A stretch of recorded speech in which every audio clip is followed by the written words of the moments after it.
അമ്മേ, കാലം മാറി. ഇനി അങ്ങോട്ട് തുണി അലക്കലും ചോറുവെക്കലും ഒക്കെ അച്ഛനോട് ചെയ്താൽ മതി എന്ന് പറ.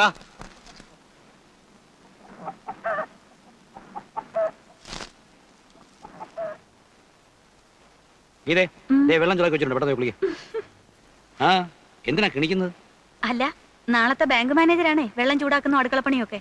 അതിനെന്താ, മഹാത്മാഗാന്ധി എന്തെല്ലാം വീട്ടിൽ ചെയ്തിട്ടുണ്ട്? ഇതുപോലെ കുഞ്ഞിനെ നോക്കിയിട്ടുണ്ടോ എന്തോ എനിക്കറിയില്ല. ദേ ഉണ്ണേട്ടാ, മോനെ ഒന്ന് പിടിച്ചേ.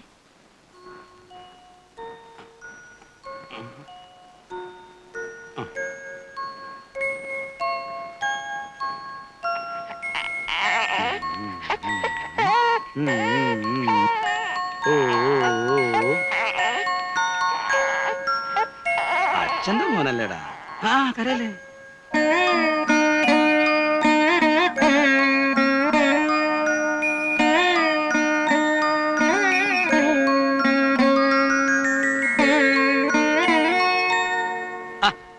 ഇതേ ഇതേ ദൈവം പിടിച്ചേ. സർവത്ര മൂത്രം ഒഴിച്ചു. ആ കുട്ടികൾ അച്ഛന്റെ ദേഹത്ത് മൂത്രം ഒഴിക്കുന്നൊക്കെ പതിവാ. ഞാൻ പറഞ്ഞില്ലേ, ഈ സമയത്ത് മക്കളെ നോക്കാൻ നമ്മുടെ അമ്മമാരുണ്ടാകേണ്ടതാ. ഓ, അപ്പൊ അമ്മമാരില്ലാത്തവരെന്ത് ചെയ്യും? ഇല്ലാത്തവരുടെ കാര്യം പോട്ടെ, ഇത് വിളിച്ചാ വിളിയേക്കുന്ന ദൂരത്ത് ആളുണ്ടല്ലോ. അല്ല, എത്ര ദിവസം ഒന്നും പറഞ്ഞാ തുണി ഇരുമുന്നതും വെള്ളം ചൂടാക്കുന്നതും ഒക്കെ.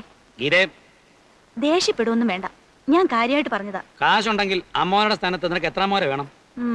നീ നോക്കിക്കോ, ഞാൻ കാണിച്ചുതരാം. വന്നാട്ടെ, പടി പടി.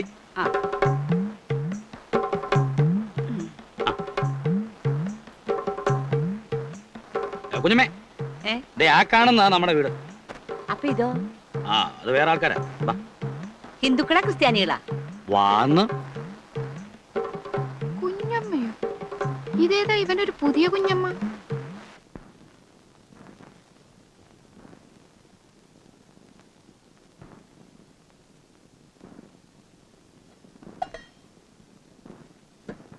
മോളെ ഇച്ചിരി ചോറ്.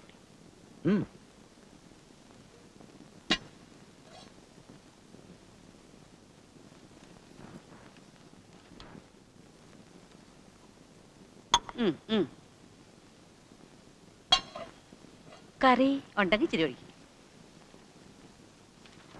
അയ്യോ, കറി കൂടിപ്പോയല്ലോ മോളെ, ഇച്ചിരി ചോറും കൂടി.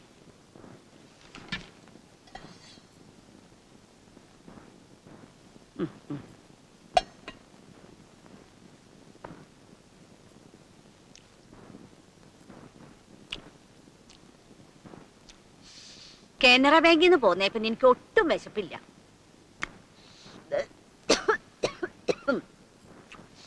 ഇന്ത്യൻ ബാങ്കുകാർക്ക് എന്നെ വിട ഒട്ടും ഇഷ്ടമില്ലായിരുന്നു. പിന്നെ പെറ്റെടുക്കണ ഒരു പെണ്ണുണ്ടല്ലോ എന്ന് വിചാരിച്ച് മാത്ര ഞാൻ ആ ബാങ്കിൽ നിന്ന് പോന്നത്.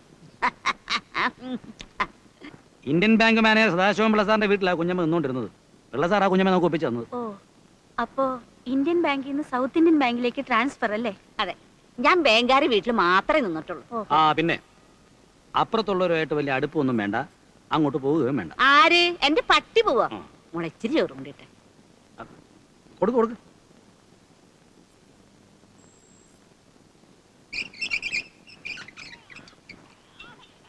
ഓ, ഒരുപാട് കുട്ടികളെ ഞാൻ കണ്ടിട്ടുണ്ട്. പിന്നെ ഇങ്ങനത്തെ ഒരു സാധനത്തിന് ഞാൻ കണ്ടിട്ടില്ല.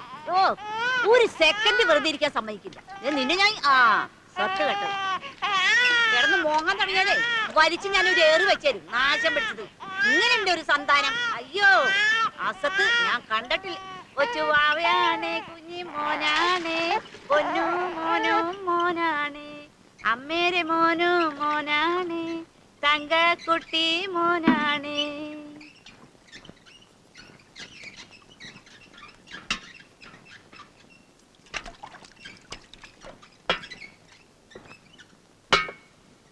മോൾ എന്തിനപ്പോ വെള്ളം കോരണേ? പെറ്റെണീറ്റിട്ട് കുറച്ച് ദിവസമല്ലേ ആയുള്ളൂ. കനപ്പെട്ട ജോലിയൊന്നും ചെയ്യണ്ട. സ്വന്തക്കാർക്കില്ലാത്ത വിഷമം നിങ്ങൾക്ക് എന്തിനാ കുഞ്ഞമ്മേ?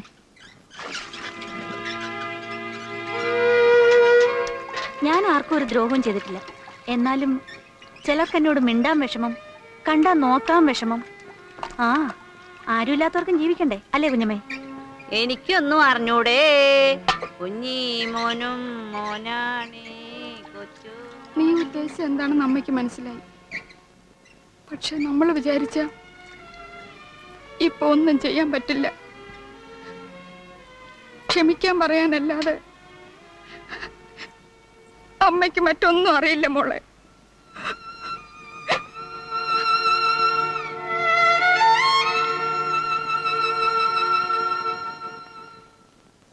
ഗീതേ, ഞാൻ ഇറങ്ങാം. ചിലപ്പോ ഒന്ന് ചെയർമാനെ കാണാൻ പോകേണ്ടി വരും. എന്റെ പ്രൊമോഷൻ തടയാൻ ബാങ്കിൽ ചിലവന്മാർ ചില കളികൾ കളിക്കുന്നുണ്ട്. അതൊന്ന് മനസ്സിലാക്കി കൊടുക്കണമല്ലോ. പോയാൽ ഞാൻ വൈകിയേ വരൂ. പിന്നെ പറഞ്ഞാൽ എനിക്ക് ഇഷ്ടപ്പെടുകയല്ല. എന്താ? ആ തള്ളക്ക് ഇങ്ങനൊന്നും വാരി കോരി കൊടുത്ത് ശീലിപ്പിക്കാതെ എന്തിനൊരു പിടിപ്പ് വേണം.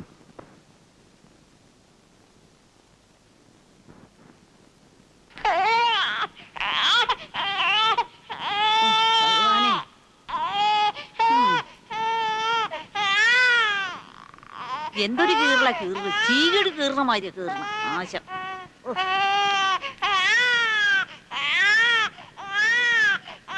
മോളെ,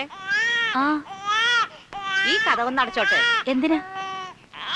കുട്ടിയോളെ കരച്ചില് രാത്രിയിൽ കേട്ട തീരെ ഉറക്കം വരില്ല, അതുകൊണ്ടാ. അടച്ചോ.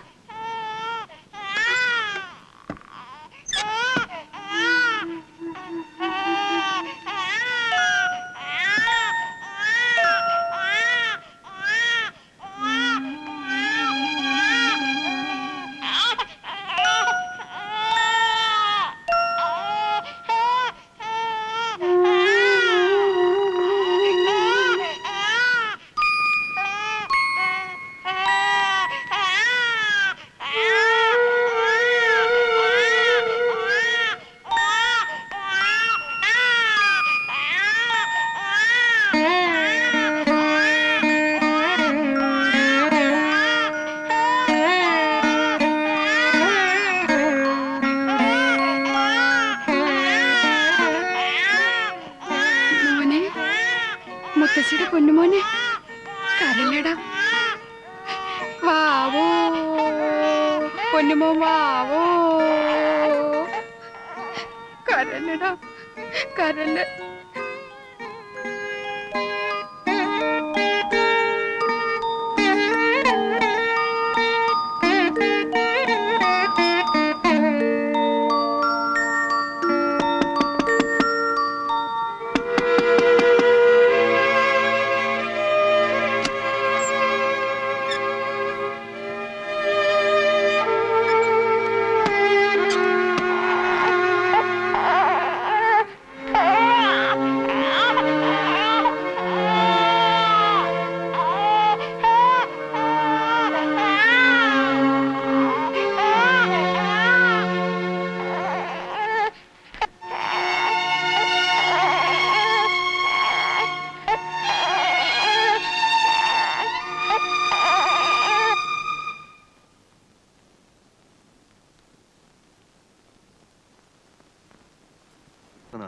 ഓ, ഡോക്ടറെ കണ്ട അയാൾ 100 കൂട്ടം മരുന്ന് എഴുതി തരും.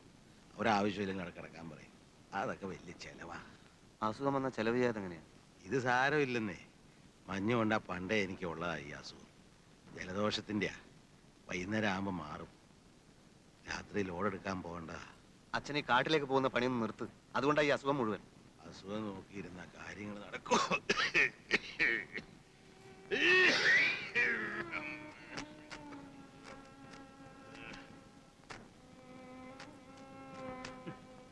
ഇതൊക്കെ ആരെ കാണിക്കാനാണ് നിന്റെ വിചാരം? ഏത്?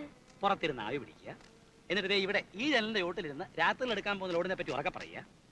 ഇതൊക്കെ എന്തിനാ? ഞാൻ കേൾക്കാൻ. എന്റെ മനസ്സ് വേദനിച്ചോട്ടെ, അതാ അവിടുത്തെ ഉദ്ദേശം. പക്ഷെ എനിക്കുണ്ടല്ലോ, ഞാൻ നോക്കിയേ, ഒരു വിഷമം തോന്നി.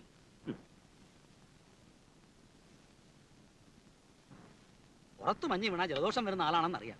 പിന്നെ എന്തിനാ ഇത്രയും ബുദ്ധിമുട്ട് രാത്രി ലോറി എടുത്ത് കാട്ടിലേക്ക് പോയത്? എന്നെ തോപ്പിക്കാൻ. കാണുന്നവര് പറയുമല്ലോ, ആ ശങ്കരൻ നായര് പാവം, കൃഷ്ണൻ ഉണ്ണി ദുഷ്ടൻ. പറഞ്ഞോട്ടടി, എനിക്കതുകൊണ്ടൊരു വിഷമമില്ലെന്ന്.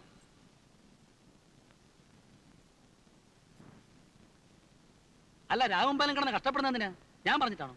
പറയാനുള്ളത് എന്ത് ഞാൻ മോത്തോയെ പറയും. അന്നും അത്രേ നടന്നിട്ടു. പിന്നെ വാശിയാണെങ്കിൽ ഞാനും വാശിയുള്ളവനാ. അത് മാറ്റാൻ ഈ പണി കൊണ്ടൊന്നും പറ്റുകയല്ല. അസുഖമാണ്, അധ്വാനം കൂടുതലാണ്, അതെല്ലാം എന്റെ കടം തീർക്കാനാണ്.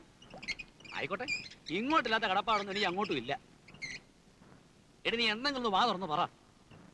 അല്ല, ഞാൻ ആലോചിക്കായിരുന്നു, ആ, മോന് ട്രിപ്പിൾ എടുക്കാൻ കുഞ്ഞമ്മയും കുട്ടി ആശുപത്രിയിൽ പോയാൽ എന്താന്ന്.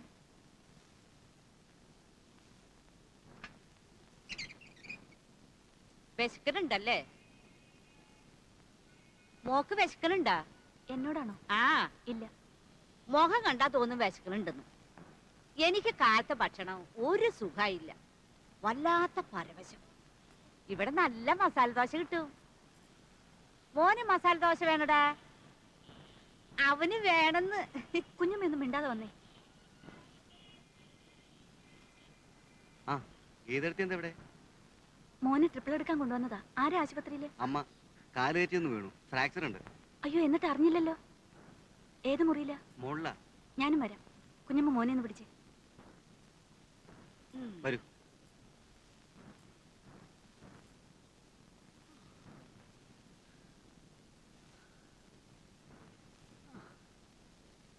വേണ്ട വേണ്ട, എണീക്കണ്ട. ഞാൻ മോനെ ട്രിപ്പിൾ എടുക്കാൻ വന്നപ്പോഴാ ശിവനെ കണ്ടത്. ഇപ്പൊ എങ്ങനെയുണ്ട്? ഓ, മേലാകെ വേദനയാ. കുറെ നാളത്തേക്ക് മേലണെങ്കിൽ ഒന്നും ചെയ്യാൻ പാടില്ലെന്നാ ഡോക്ടർ പറഞ്ഞിരിക്കുന്നത്. കംപ്ലീറ്റ് റെസ്റ്റ് എടുക്കണം. രമേത് അറിഞ്ഞ ഓടിയെത്തും. അവൾ എപ്പോഴും പറയും അമ്മയുടെ കാര്യം. അവള് വരില്ല. അവളെ ഞാൻ അത്ര വെറുപ്പിച്ചിട്ടുണ്ട്. അതൊന്നും സാരമില്ല. രമ ഇപ്പോഴും കുട്ടികളെ പോലെയാ. പറയുന്ന സമയത്തേ ഉള്ളൂ, മനസ്സിലൊന്നുമില്ല. ശിവനോട് ഒറ്റയ്ക്ക് നിന്നാൽ എങ്ങനെയാ? പോയി രമയെ വിളിച്ചോണ്ട് വാ. ഞാൻ പറഞ്ഞതാ അവനോട്, കേക്കണ്ടേ? അത് പിന്നെ വേറെ പ്രശ്നമൊന്നും ഉണ്ടായിട്ടില്ല എടുത്തി. എന്നോട് ചോദിക്കാതെ അവൾ ഇറങ്ങിപ്പോയത്. ഇപ്പൊ ഞാൻ തിരിച്ചു വിളിക്കാൻ ചെന്നാൽ അവൾ വിചാരിക്കും അവള് ജയിച്ചു എന്ന്. അത് പിന്നെയും പ്രശ്നങ്ങൾ ഉണ്ടാക്കിയെന്ന് വരും. അവൾക്ക് ഇഷ്ടമുണ്ടെങ്കിൽ തിരിച്ചു വന്നോട്ടെ, എനിക്ക് വേറെ വിരോധമൊന്നുമില്ല.